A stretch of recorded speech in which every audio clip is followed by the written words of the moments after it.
Alright, hello there. Welcome to the part 2 video of our Prismari control deck. Currently, I think I'm 4-1. Just need 3 more wins for now, and basically ran out of a bit of recording time for the first video, but should be able to finish this draft up. And yeah, this deck is really strong.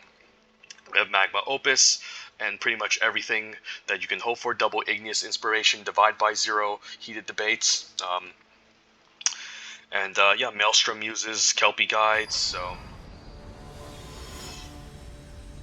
this deck is everything that you can hope for in a Prismari deck. And I also had a chance to take Rutha, but I didn't take her because I didn't think she was going to be too great in this deck.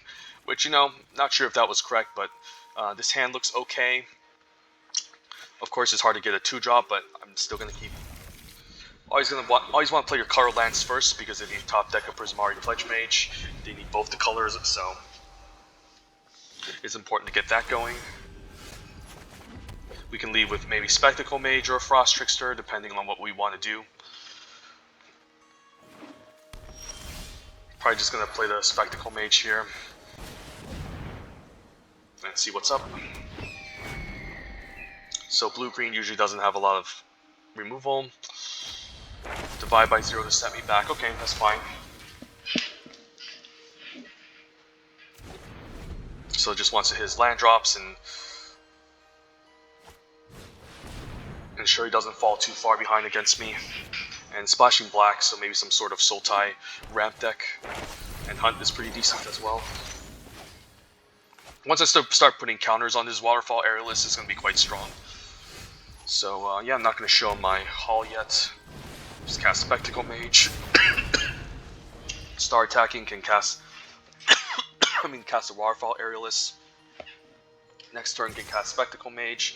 No reason to block a 1/1. He wants to intro and use up all of his mana. That's also fine by me. If he plays a large token, that's a decent card. I don't mind bouncing with Variant Books for 2 mana. So I think I want to attack for sure. And then we can keep up Spectacle Mage and have a 2 mana Variant Books. Or play Frost Trickster, but the discount with this is really nice in the future. And yeah, I'm tired of the auto tapper. It's so stupid sometimes. Let's just play this. Get our 2 mana Variant Books and Sigo. I might just block this to force him to use an instant or something. And setting him back is nice, so.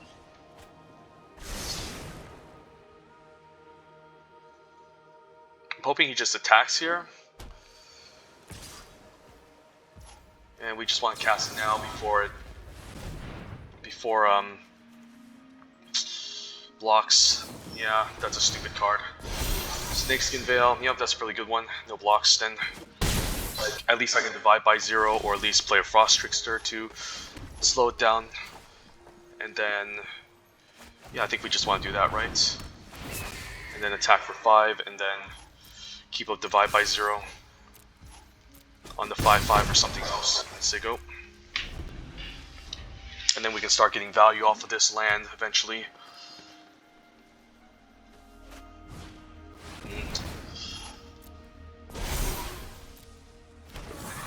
That's going to become a problem, especially if Divide doesn't answer this. But Divide on Dragon's Guard Elite is really nice. Can reset the tokens, introduction, or maybe just play the elemental summoning here. Expand Nami is also quite nice, since it can allow me to be very hyper-aggressive. And that's also a really nice card too. So I think what I want to do is I want to put counters onto the Waterfall. And then put even more counters onto it. And then just attack this turn. And then we have lethal next turn. I can afford to take 6 and 1 as well. And we also have Electrolyze that can go face to finish him off. So basically just trying to kill him as quickly as possible, since he can outvalue me with all the counters and large creatures. And this is going to be a little bit hard to deal with too, since it has Ward. So if he uses a Mage Duel, it's going to be a lot of mana. So, and if any flyer slips through, we can just Electrolyze to finish him off. So no need to block here, since I'm not really fearing anything. And I'm not blocking this 1/1 either.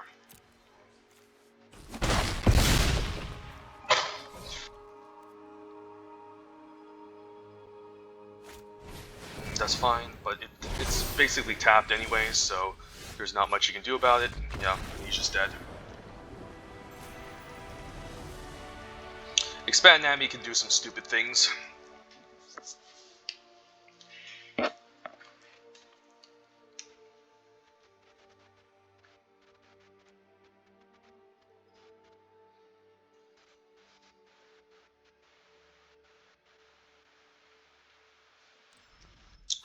Alright, 5-1. Should have been 7-0. But I made a terrible misplay one game and it cost me.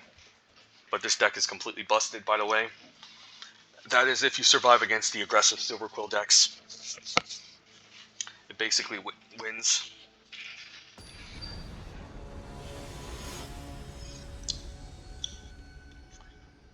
I know this guy. He's a really good drafter too.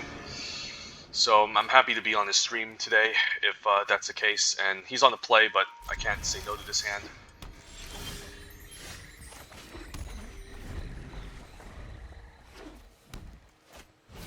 Leech Fanatic, that's pretty good. And we have double Igneous Inspiration. Okay. So I'll probably just take 2 here, and if he plays his 3-drop, I'll kill it. If not, ooh, okay, I have to kill that for sure. Yep, that cannot untap. No way. And I'll pay the ward costs.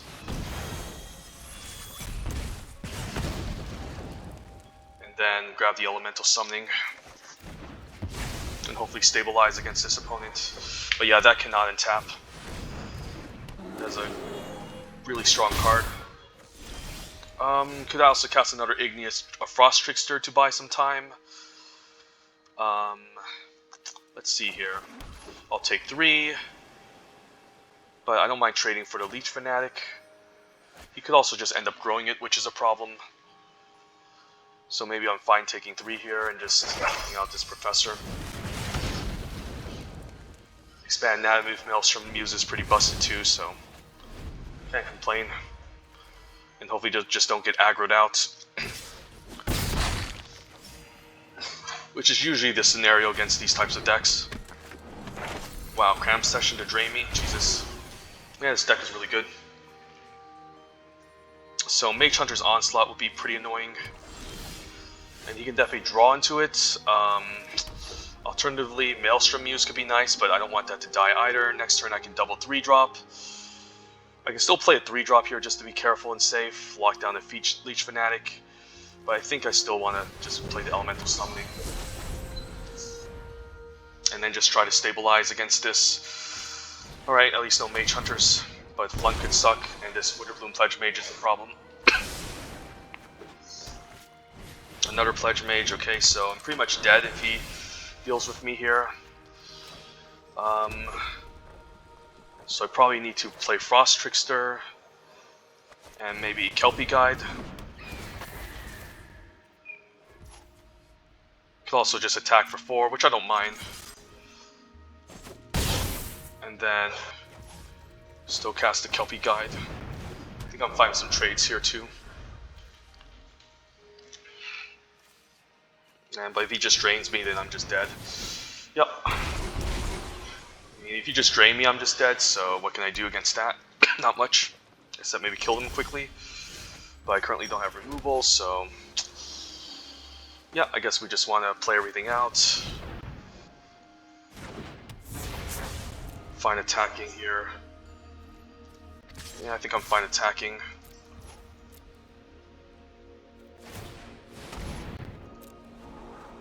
So I need to take out both of these Pledge Mages, and hopefully get lucky enough to close out the game quick enough.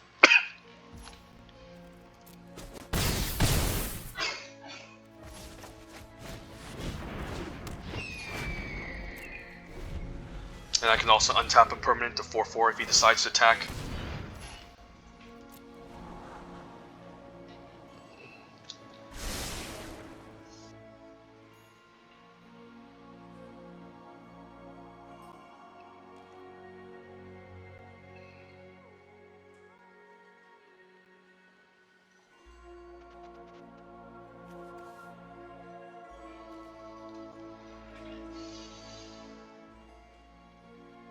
maybe see a removal spell here, but I can always, again, untap Kelpie Guide. Sure. I get to draw a card at least, so that's okay. And I'm hoping he attacks here. I think he forgot about this.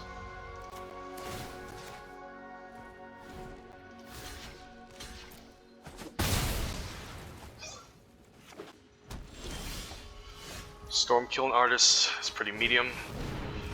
Yeah, I think we just need to be aggressive here. Cast on the Frost Trickster. And also just attack.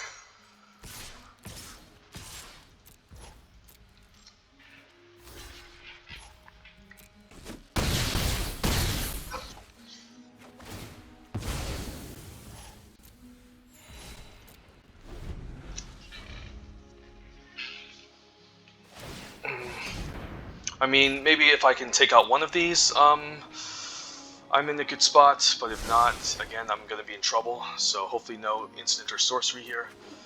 Yep, just a tap land, so that's good. And Heat Debate is awesome, so let's just do that right now. Let's not waste any more time. Can also tap this down, but I think we're just going to attack with all here. Keep up Kelpie Guy to untap something, or just tap it down on his turn. And yeah, he's pretty much dead unless he can kill me here. Pledge Mage, okay, pretty good too. I guess I can just tap this down and then on my turn I can tap this down and attack. Okay, sweet, beat a pretty prolific streamer. I believe it's Echo 5 Bravo, I think, or I forgot, maybe it's Ham TV. Don't know. It's definitely one of the better streamers on Twitch. So that was pretty nice. So just one more match and we can get our 7, so I can stop being salty and complaining. And apologize for the coughs. I have my COVID vaccine, so just bear with me here.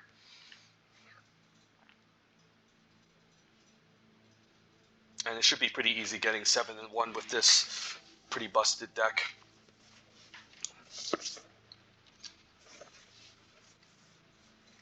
The game was definitely very close.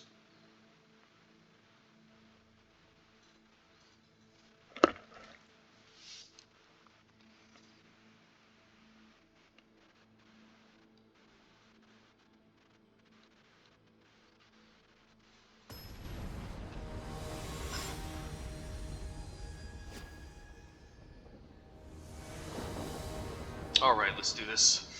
Final boss, let's do this. 2 chances for the final boss. We can opt. Igneous, yeah, let's try it. I'm fine opting right away to get some good playables going and seeing what's up. Or not, maybe it's not necessary.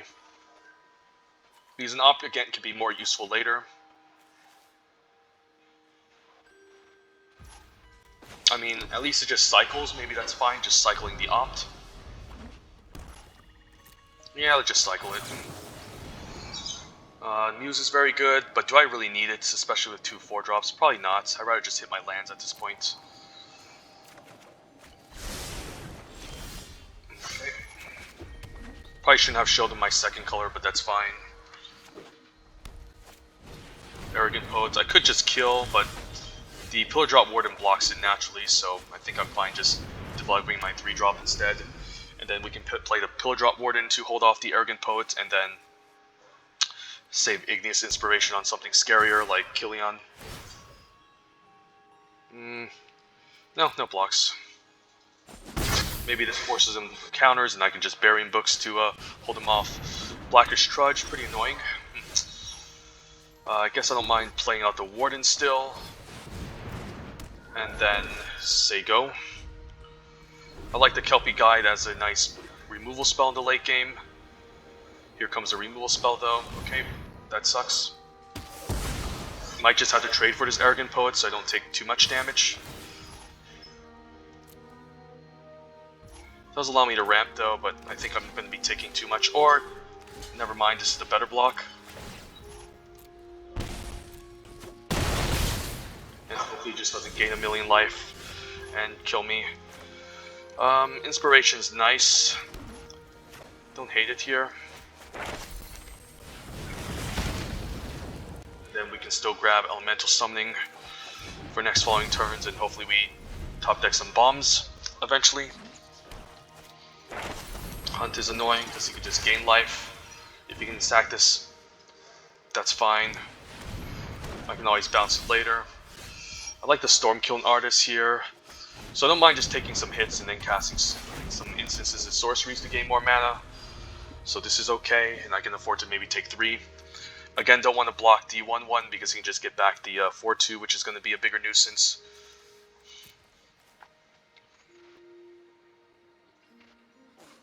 And I can always cast a Buried Books for 3 mana. Wow, this is Infusion. Alright, so that definitely needs to die. So I guess he just wants to put this back in his hand. Fair enough. And he doesn't even do it. Okay, that's interesting. So I can cast this and mix a treasure, but it's not enough. So maybe I just need to say go then. I can also, yeah, I probably just need to say go and pass a turn. Or just cast a main phase Baron Books, not sure. This is hard. Can also electrolyze, I guess, and I guess I can also attack for 2 and then eventually just cast electrolyze on the Blackish Trudge.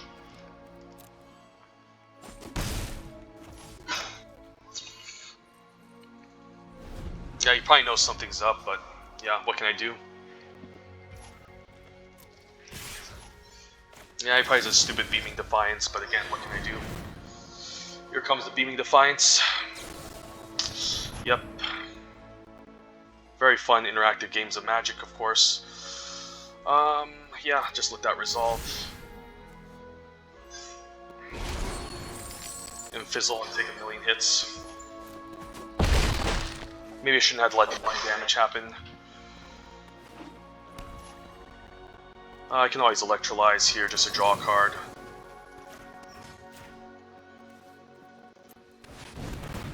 And make a treasure and start being a little bit more aggressive.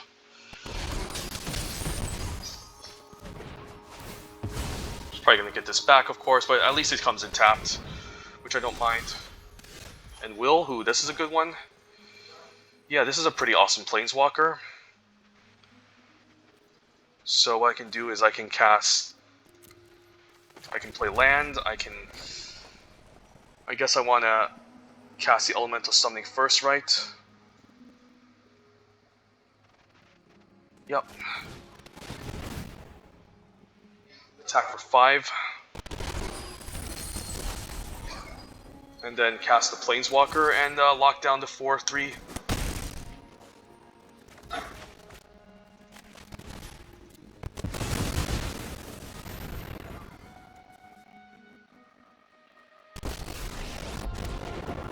Although it does have flying, but at least I can survive.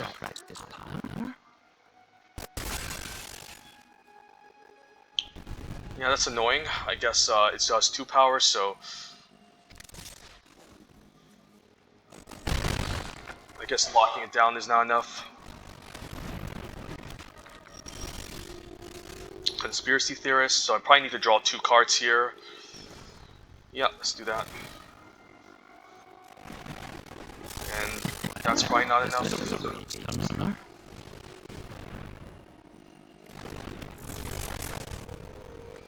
Cast this just in case. Might as well attack for 4 here. And then hopefully he doesn't have a way to answer my Waterfall Aerialist. And I can maybe just draw cards off of Will and Rowan. So we'll see.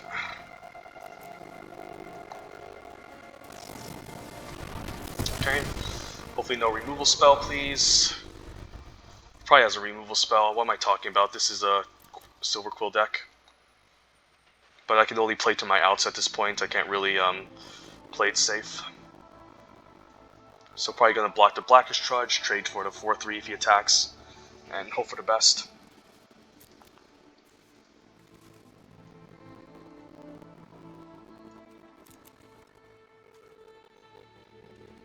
Now let's trade for the Blackish Trudge.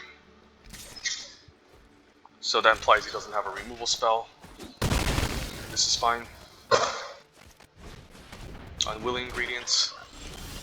Pretty annoying. Expressive Iteration is nice top deck though. And we want to put this into our hand. Put this in the library. Draw this.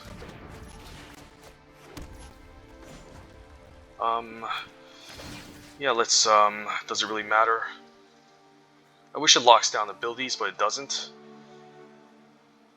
So I guess I want to use on the Unwilling Ingredients. And attack 4 at least.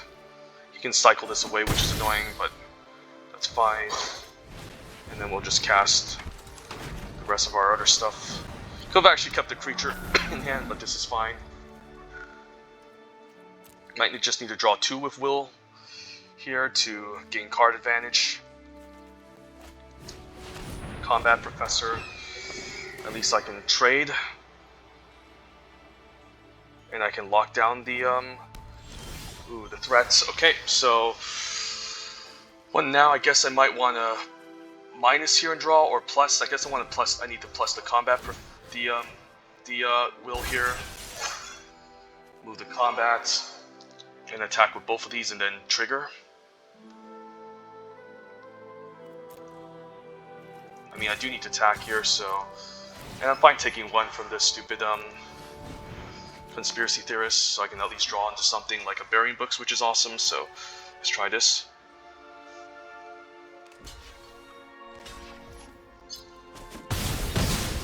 Oops, that was bad. Yeah, that was really bad. Just say go.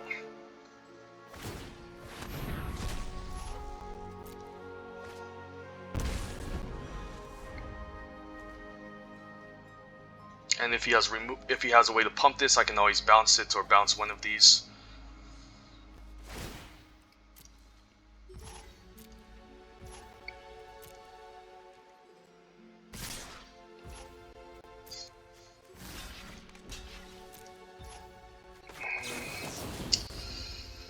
That was the wrong target. Let's bounce Combat Professor.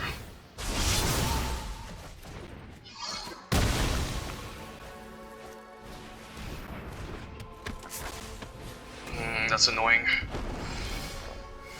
But Pigment Storm is awesome, so I can just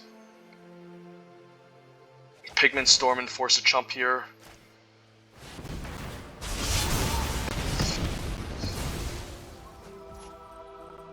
Is he dead? I guess he's forced to chump, so we might as well draw 2 here. And yeah, I guess we can just cast a Frost Trickster and kill him, so... And yeah, this deck is insane. Yeah, the Planeswalker, Magma, Opus, we were even falling behind off of a really strong Silver Quill deck and made some stupid blunders and misplays. Should have actually blocked the Professor that game and that turn and used Burying Books on the token. But yeah, this deck is pretty disgusting, have to admit. So yeah, Prismari Control, a pretty busted one, and 7-1. Haven't had a 7-1 in a long time.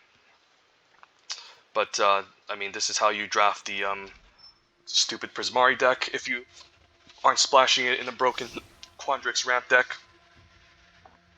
And Hall of Oracle is also just very good in any deck, to be honest.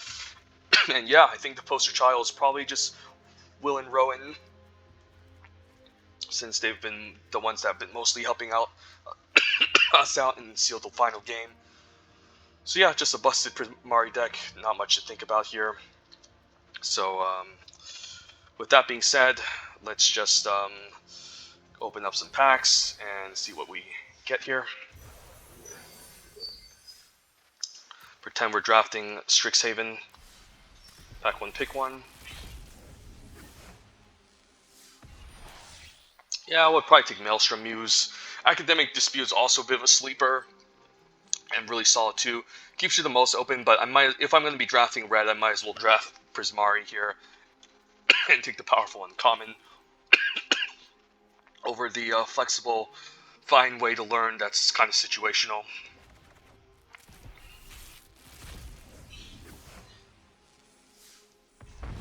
Ooh, Velomachus Lorehold. It's kind of funny because the most powerful Lorehold cards outside of the Cold, the Forge Master, I forgot his name, the guy that gives your spirit tokens +1/+1 trample and haste, and also turns all your creatures into spirits once they die, are pretty much really best in some sort of Prismari deck that's looking to play lots of instances and sorceries, because if you look at Velomachus' Lorehold's ability, you basically it just casts instances and sorceries once it manages to attack. So it's actually better off in the Prismari deck, just like cards like the Return Pass Scholar, for instance. But of course, you can still play this in a fine mid-range aggro Lorehold deck. And at 7 cost, yeah, it almost wants you to be playing in the controlling Prismari deck in a sense. So yeah, Velomachus Lorehold is a bomb. If not, then I would take Quandrix Pledge Mage here. Just a powerful win condition, goes into multiple decks, great in multiple decks, and yeah, this card can get out of hand. Blood Researcher, also great in Witherbloom. There's God's Willing, which is also very strong, but not very exceptional. Probably take Velomachus, of course. It's not even a question here. Yeah, we'll take maybe Mavinda.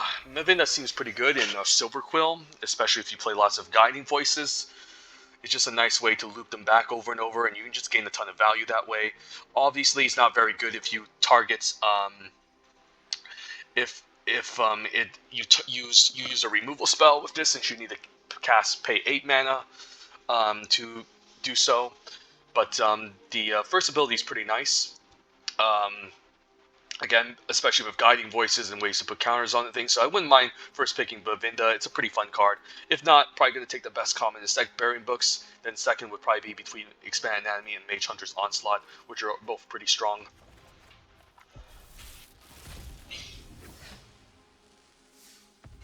Lightning Heals versus Bookworm. Bookworm I only found particularly to be amazing in the decks that are looking to ramp, i.e. Quandrix. But also very strong in, I guess, Witherbloom, since it gives you life. So you could also make the argument of playing this in the Witherbloom deck with field trips and decent ways to ramp. So if you're going to be first picking Bookworm, you definitely need field trips. Lightning Helix is also very strong. I find it better in, again, the Prismari decks that are looking to splash this card. Really, between Lightning, Helix, and Bookworm, they're actually kind of close. I have to say, I might actually just take Lightning Helix. I used to call Bookworm a Mythic Uncommon, but it's kind of gotten down in value for me.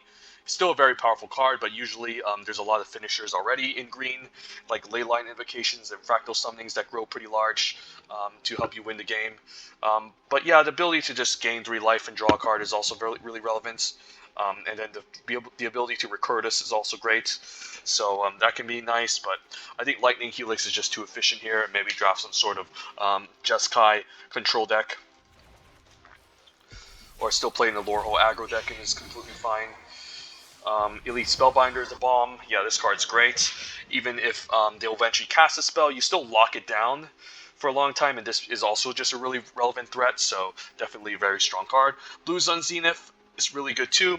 Better in, again, the Quandrix deck that's looking to ramp and play lots of lands. But keep in mind, you can end up decking yourself with Blue Sun Zenith, and in blue, you already have a lot of good card draw spells already, so it's not like a necessary component.